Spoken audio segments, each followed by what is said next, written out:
The General Secretary of United Methodist Communications, Dan KRAUSE, and Tim TANTON, the Chief News Officer, will greet you at this time.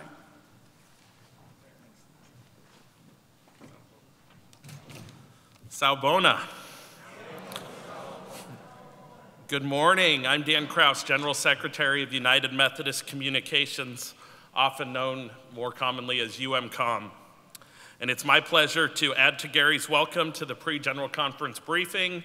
We're happy to have you here in Nashville, Music City, home of United Methodist Communications and several of our sister agencies. This year, United Methodist Communications is celebrating our 80th anniversary of telling the church's story, both within the church and to the world.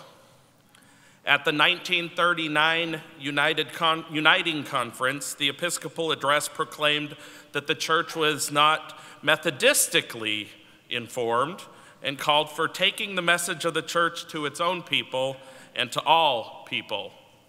From that, the seeds were planted from which United Methodist Communications grew. Communications helps empower people to make informed decisions. It creates community. It enables dialogue, and it can decrease anxiety. We believe that this is especially important for the church right now, and over the next few months as we move toward General Conference and beyond, United Methodist Communications will utilize the power of communication to facilitate awareness and understanding, while providing resources to help inform church leaders and help you communicate across your audiences. Likewise, we want to make sure that we have provided appropriate resources for you as delegates, communicators, and church leaders to help prepare for General Conference. This briefing is an informal event designed to help you. During these 2 days, you'll hear from several leaders and experts about the various proposals that will be coming before General Conference, along with information on what to expect at General Conference. We're delighted that the General Conference host team and Bishop O are here from Minneapolis. The team will be telling you about the preparations they're working on for visitors, as well as sharing information to help you make the most of your stay in Minneapolis in May.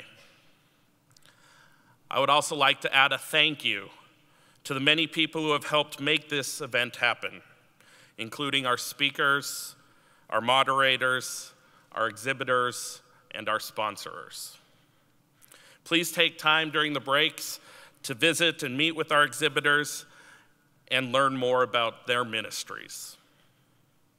Lastly, I would like to thank each of you for joining us.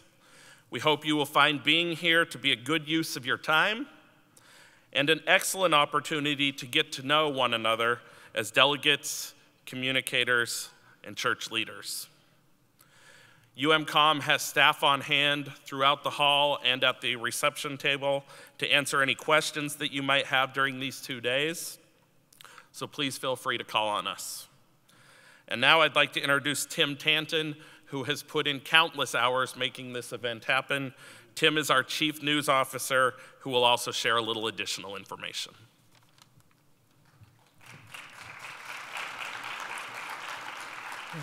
Thank you very much, Dan. Well, welcome again to the pre-General Conference briefing. Grace and peace be to all of you. What a blessing it is for all of us to be here together in this space today. Amen? We have packed a lot into these 2 days. The topics on the agenda each merit much more time than we're able to give them in this event. But we wanted to put as much into these 2 days as we possibly could to give you the deepest familiarity possible for doing your work at General Conference, whether as a delegate, a communicator, or church leader. This is an informational event. The purpose of the sessions is to give you the best information, and we have lined up really the most authoritative speakers available for each of the topics that we will be addressing and hearing about. Our speakers have kindly given of their time, and many have traveled some great distances to be here with us. We are also blessed to have a number of speakers and communicators from the Central Conferences with us today. I would like to also just share with you the fact that while this is billed as a United Methodist Communications event, this is really the result of a collaboration across agencies. And I think as you look at the agenda, you'll get a sense of the degree of collaboration that has occurred to bring this event together. I do want to say a special word of thanks for our worship leader, Raymond Trapp, the worship and music director for General Conference. Raymond has been working for several months preparing these worship moments for us. And would you please just join me in giving him a round of applause?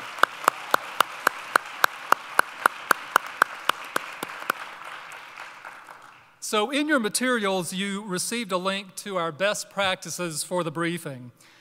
Feelings, as we know, often run high around some of the topics that we'll be addressing. The gist of our best practices is to extend grace to one another, especially to those who may have different viewpoints. This includes listening well, as Gary mentioned, and avoiding heckling. I know none of us would do that. And it also extends to how we interact digitally through social media and other platforms. We can stand firm in our own convictions and still extend grace and be kind to one another as we're called to do. You will be able to keep up with the agenda, see speaker bios, and access presentation materials through the Schedge app. Now, we sent an email out with directions on how to access the app, but if you need help, please see me afterward, and I'll be glad to walk you through that. This event is being recorded, and video segments from it will be posted online on the pre-General Conference briefing website within several days of the briefing. So you can go back and review what you will have experienced today, and you can also share this as a resource in Sunday school classes and other conference gatherings that you may have.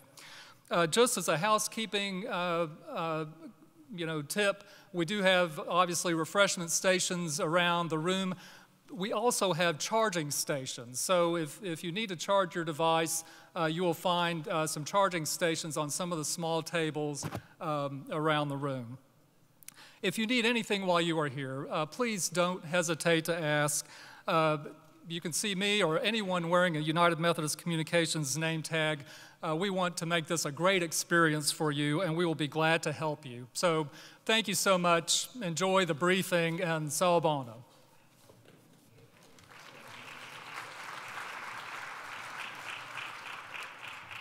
Thank you, Tim and Dan. We're also blessed to have the resident bishop, Bishop MCALILLY, who will come and greet you.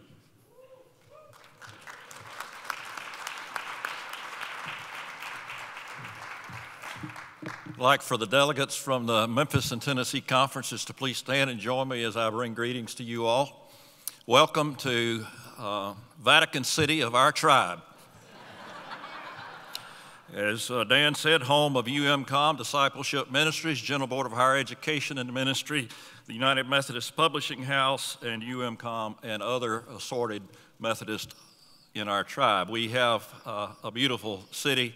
We hope that you will enjoy it. It's a place, it's home to more steeples and churches per capita than any other city in the United States of America. That means we got a lot of competition, we Methodists do. It's home to the mother church of country music, the Ryman Auditorium. Let's have an amen on that. We also are home to some amazing ministries through the Nashville Episcopal area. I will simply name one, Open Table Ministries. We appointed a pastor to the streets of Nashville a number of years ago after the floods in Nashville, and out of that has grown a dynamic homeless ministry. Most recent development with Open Table is that they built a tiny home village for homeless people in transition for transitional housing. It's been a partnership across the city. We have a number of church plants here that are doing amazingly well. One of my favorites is Home Church Nashville, a home church for the spiritually homeless. We thank you for coming. We hope that you will find God's grace and peace in this place, and that before you leave, you'll eat some Nashville hot chicken or some Martin's barbecue right across the street.